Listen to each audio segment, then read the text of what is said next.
Hello, today we're going to be talking about how to determine if a relation is a function. A function is a relationship between inputs and outputs. And in a function, each input should have exactly one output, no more.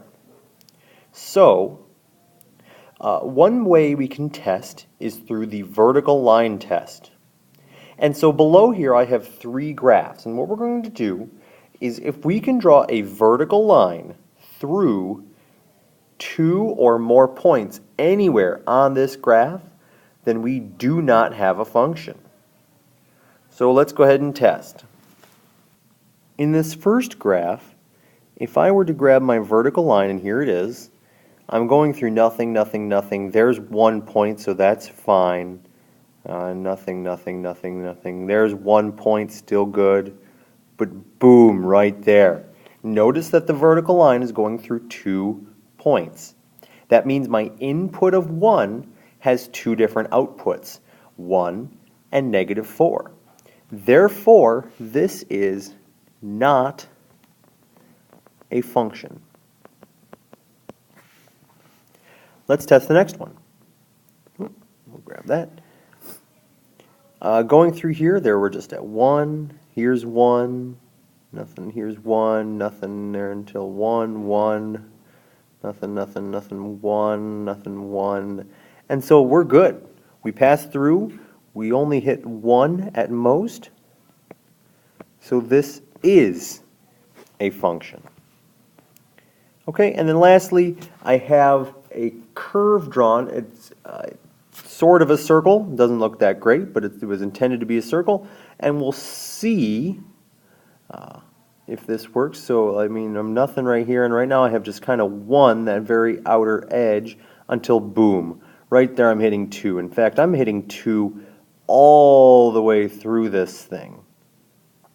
So, because I hit 2 in all of those places, a circle is not a function. Let's talk about other methods to test.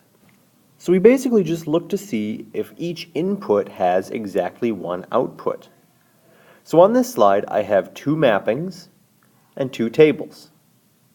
So we'll start in the top left with our first mapping.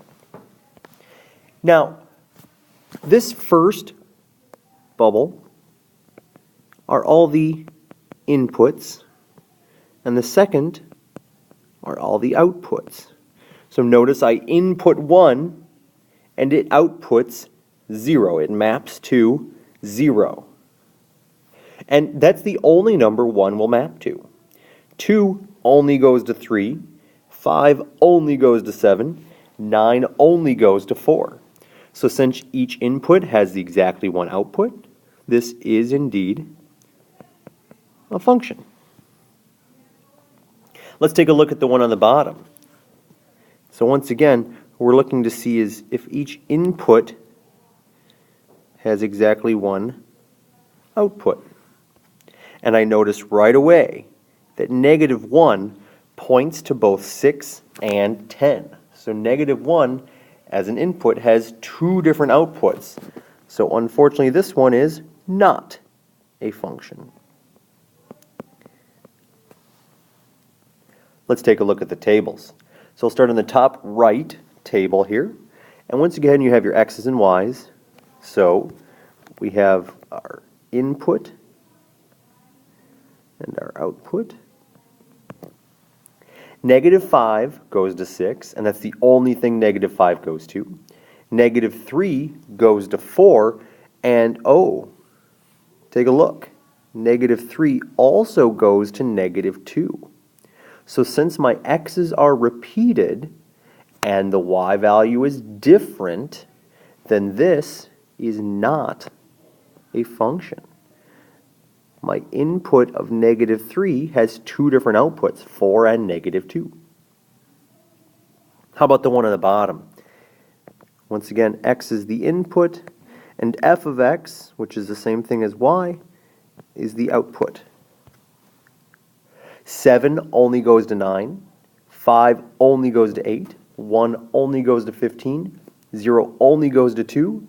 So this is indeed a function because each input has just that one output. And we are done.